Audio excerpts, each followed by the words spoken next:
We've done the whole thing. We run our ads. Phones are just jumping off the hook. You've been targeting and profiling and biographicking and psychographicing and left brain, right braining, consumer adoption processing, looking at the life cycles, doing the emotional 5 reasons people buy. You've done it all. But the phone's ringing. Somebody's got to answer it. Somebody's got to take care of that call when it comes in. Are you ready for that? Because you know what?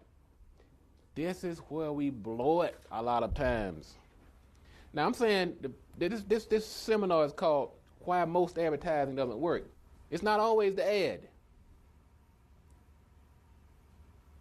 Some people run good ads. People think I'm here just to criticize people advertising. Mm-mm.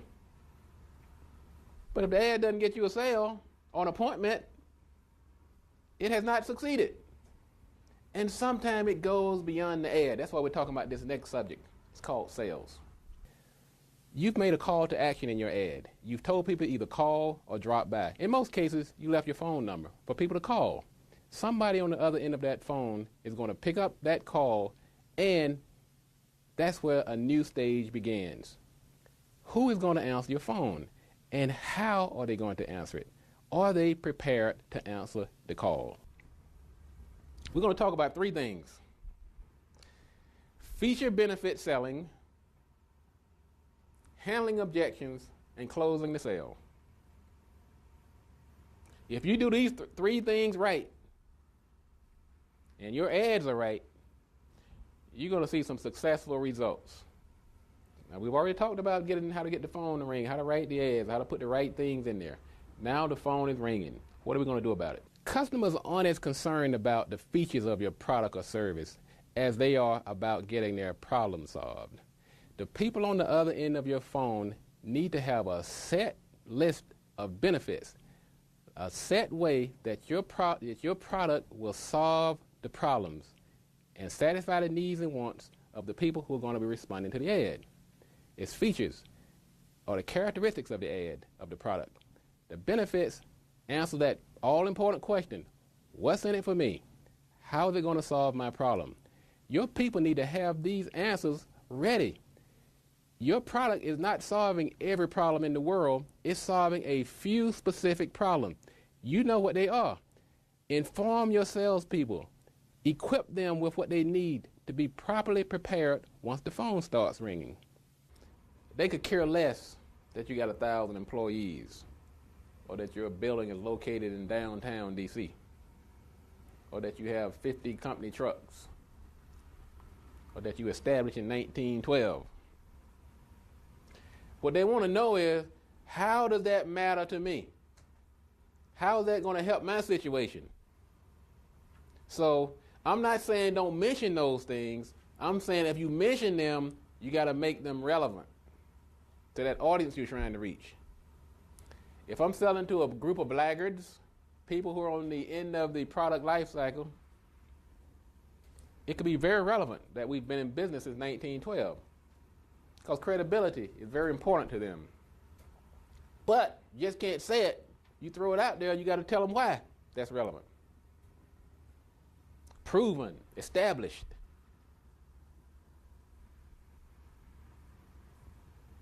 That's important to some people.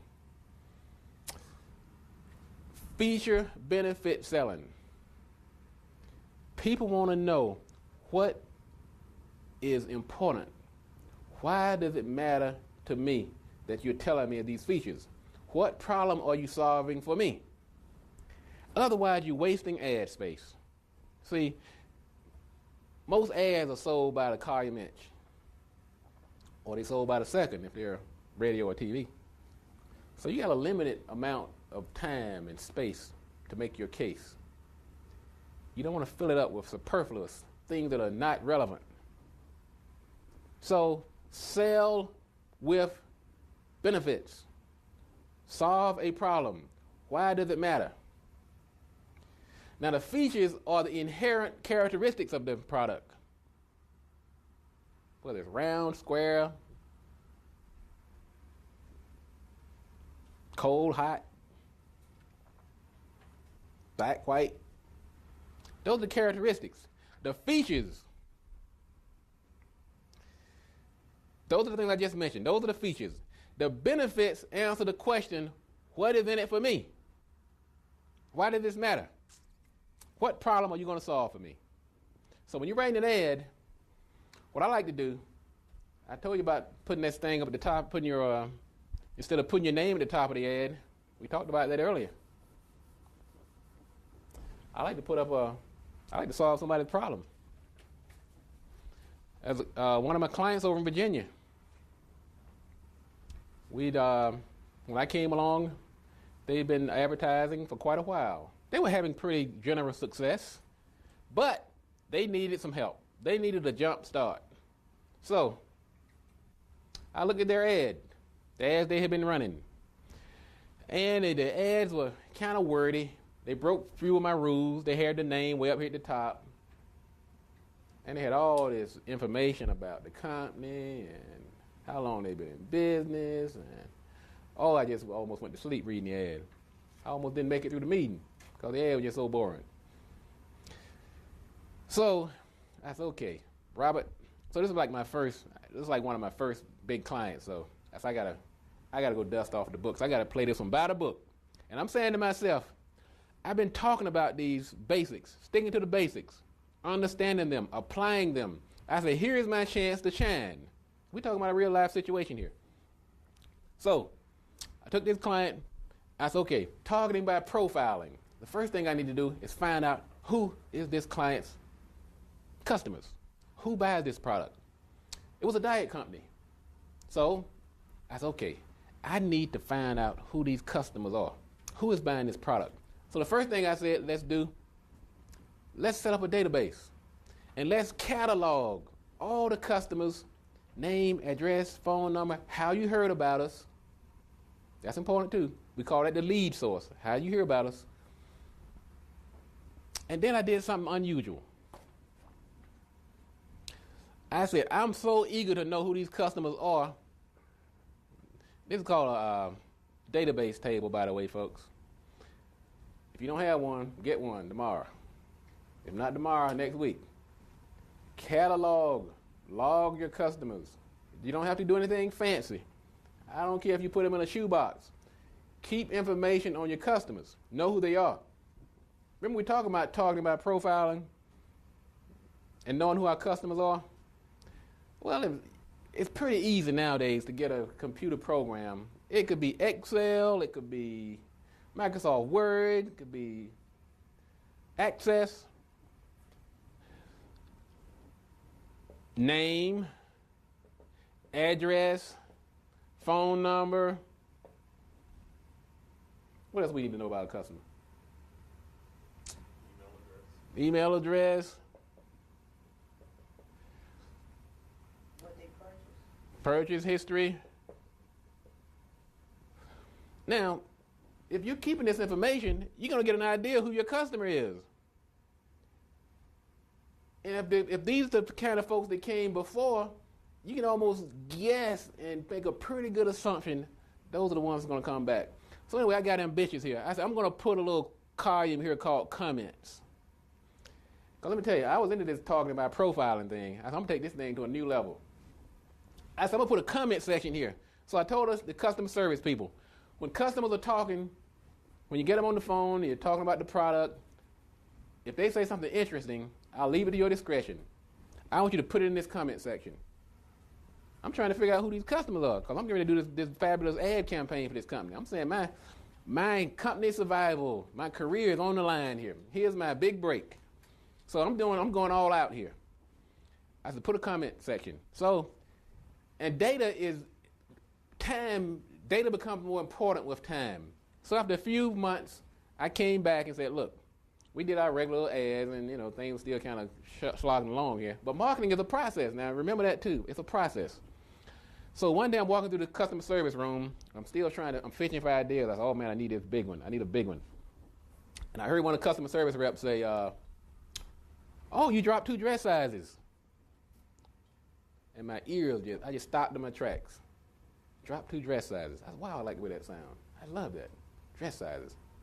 Now, between this time, I'd done some demographic information. Found out that the customer base was 70% female.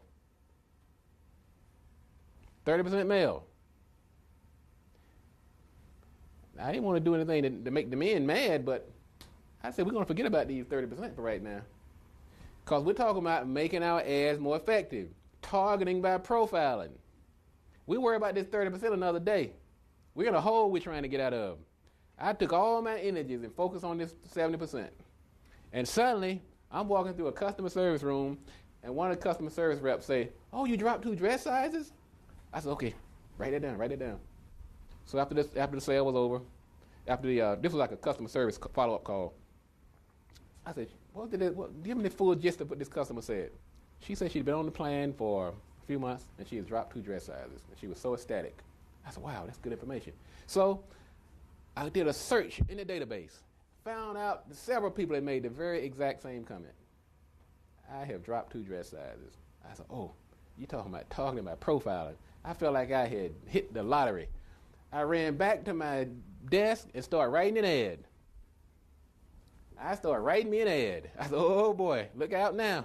Let me tell you folks, you can do the same thing. I'm telling you. That's why we're doing this exercise today. I'm not splitting the atom up here. I'm not curing cancer. These are things that everybody in this room can do. So I said, okay, we got to do another ad. So I went to the owner. I said, look, I got it. I figured it out. I'm saying to myself, I'm ready to get paid too. Tired of working for free. So I went back to the ad. Now, what I tell you, one of the most common mistakes was people make with their ads. They put their name over there at the top. People don't care about that. That's not solving anybody's problem. I changed this ad to say, I dropped 2 dress sizes. This is an ad in a major newspaper. It's going out to 1 million people. It was a 3x7, 3-column by 7-inch ad. Then we got into here. We did what we call feature benefit selling.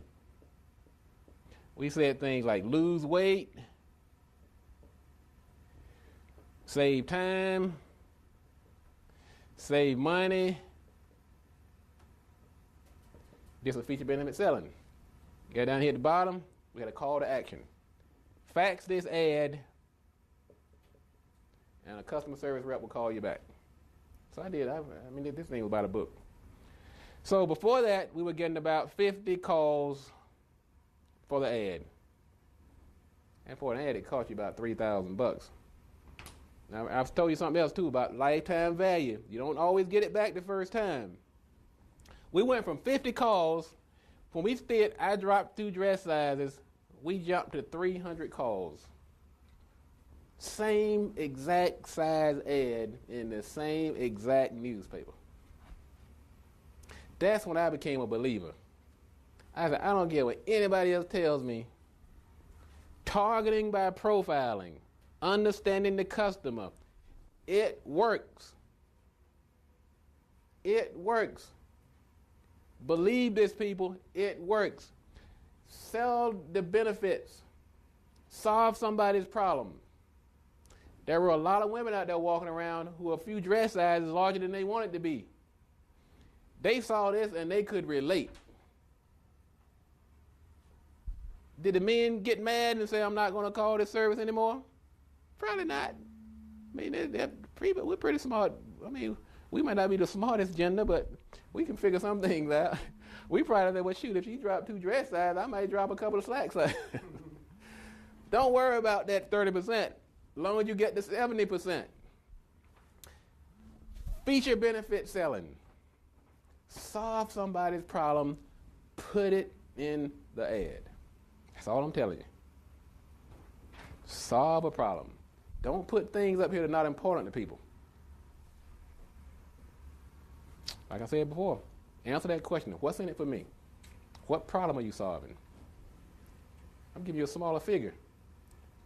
And then you throw in little things like turn heads, fit into that swimsuit,